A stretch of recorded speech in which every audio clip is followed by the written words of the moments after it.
These are the things that I want to make sure that my kids take with them when I'm gone. It's not the inheritance of income. It's not, them taking over a business that they didn't have to build from the ground up. It's none of those things.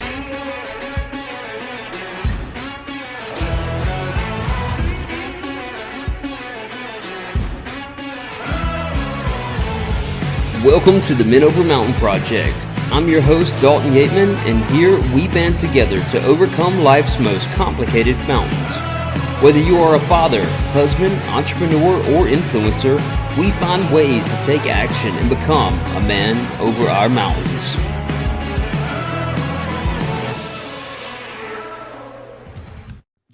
Hey everybody, and welcome back to another episode of the Men Over Mountain Project. What I want to accomplish in this episode is to give you a greater perspective, for you to walk away with something that is going to get you thinking about how you have been being effective in the now, and how that is actually affecting your future and the generations to come. Okay, so bear with me. We're going to get to it. I'm going to try to keep this a very short podcast, but let's get started on kind of where my perspective has changed and where uh, my view, my big picture has really broadened for myself as a father and a husband and a business owner, right?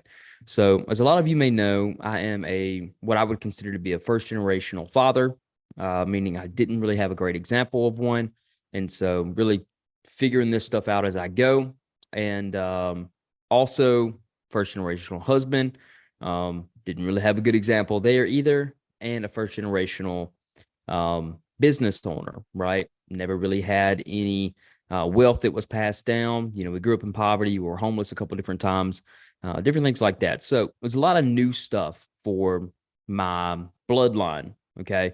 I definitely believe that breaking off generational curses from your children and from your bloodline is extremely important. So if you have not identified those as a man, as a husband, as a father, go ahead and identify those and say, what are these things that I do not want to pass on into the future generations of my bloodline and of my name, right? So anyway, that's a whole nother podcast. But what I want to talk about today is I had the opportunity to go to a men's event called 21 Convention or 21 Summit in Florida. My buddy Gabriel Alexander, who you may have met in the first episode of Men Over Mountain Project, he pretty much paved the way for me to be able to go and opened up the opportunity and invitation for that to happen. So very thankful to him. If you have not watched that podcast, go ahead and look back there. Really a lot to glean from, really a lot to learn from, and some actionable steps to incorporate into your life today. So, but at this convention, there was a patriarch convention, okay, meaning for fathers, okay. And there was one in particular speaker who was talking about how his fathers before him had passed down journals from generation to generation. And once he became of age, 16, 18 years old or something like that, his father would give them this signet ring, okay? And he would give him the journals of all of his forefathers that came before him. That way he can read through them as a man and see those moments in his forefathers' life where they had failed or where they felt weak, but also what they did to overcome those things, right? So he was giving them a lot of information, a lot of opportunities to learn from their mistakes, but also learn from their successes, right? But it was all written down. It was all tangible. It was all available to him, right? So not only was he able to learn from his father as he was growing up, he was able to actually learn from all of the men that came before him. And I really liked that. I really liked the fact that they valued so much journaling for themselves that those journals would continue to be passed on from generation to generation. And it meant a lot to me because it really shows me how much my generation, me today, myself as a father and a husband in my household, the decisions that I make today, the journals that I write today can affect generations, 10 generations, 100 years from now, 150 years from now, 500 years from now, if we make it that long, right? And so some of this content, I hope that my kids look at one day and they see it as those journals and they say, Dad's really got a point here. Maybe we didn't ever have this conversation, but this is what I'm dealing with at the moment. And so, I'm going to take this actionable step and I'm going to move forward with that because of these podcasts and videos and things like that. Right. I really hope and pray that is what they take away. Okay. But it really got me thinking more outside of myself. Okay.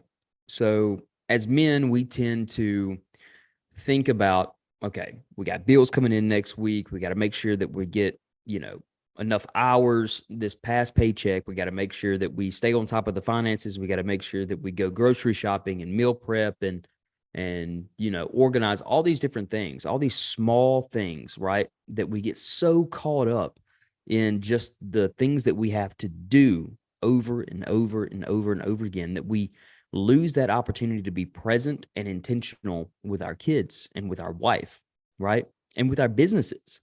A lot of us, including myself, has a day job where I've got to stay up till it's 12 o'clock right now, to be able to do the things that I love to do, to be able to make a difference and be active in what I consider to be my purpose and my mission in life, and that is to help other men. So that's what I'm doing here. But a lot of us are in that same position, right? And it's so hard to be present in our kids' life whenever we have so much on our shoulders.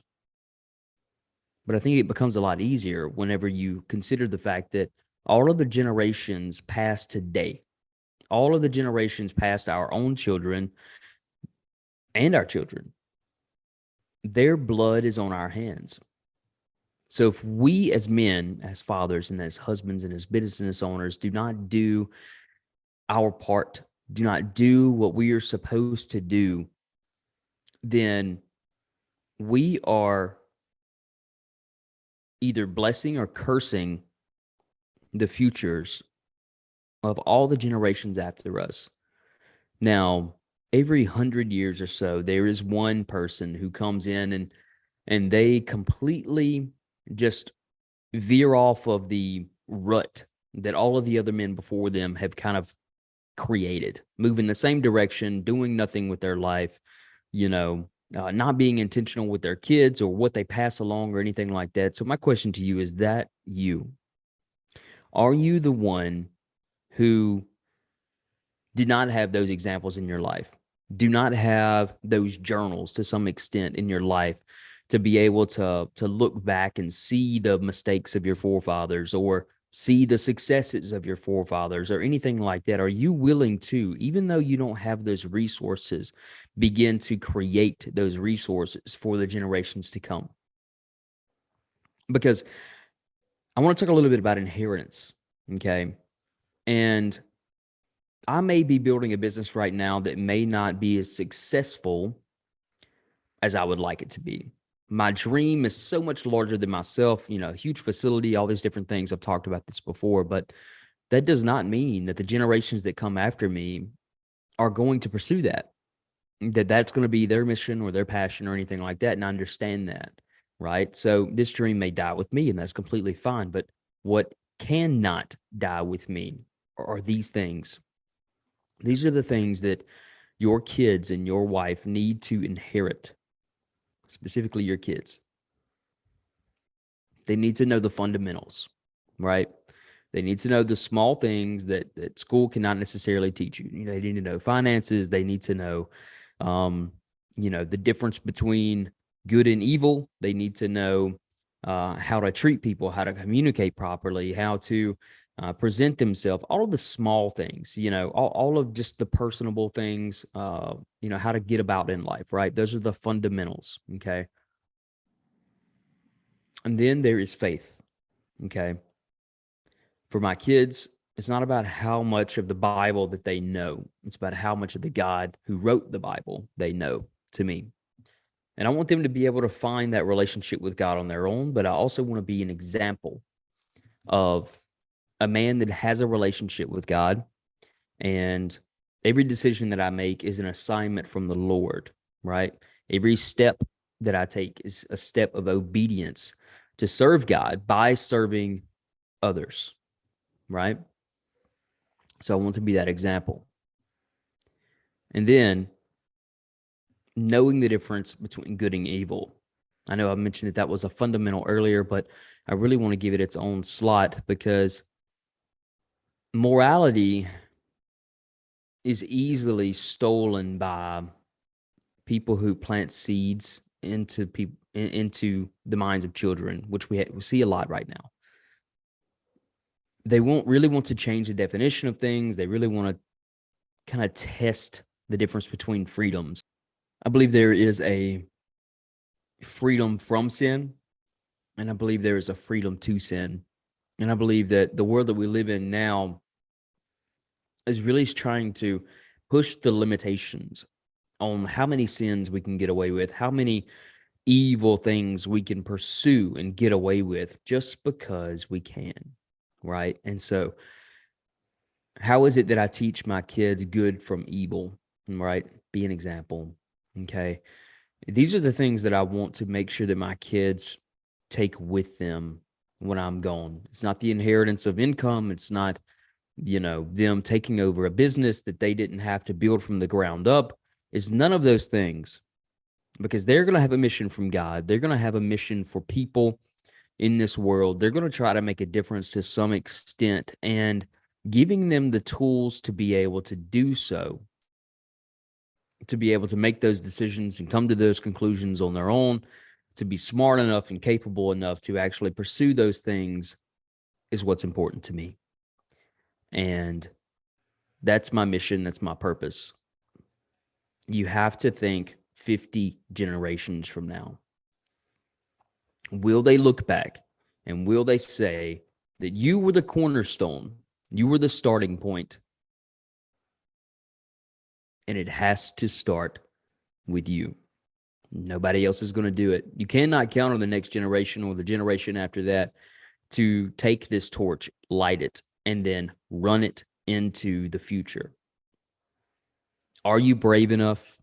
Are you willing to grow enough for the sake of those following you? It's your choice. The blood of the generations that come after you is on your hands. So stand up, be a man, be the cornerstone, be the patriarch of your family,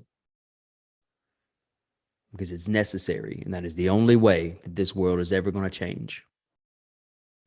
We've lost this to some extent in our life, and we need to get it back. God bless. Thanks for listening. If this content is something that has helped you in any way, I want to encourage you to hit the like button, hit subscribe, leave a comment. Let's have a conversation, and let's overcome those mountains.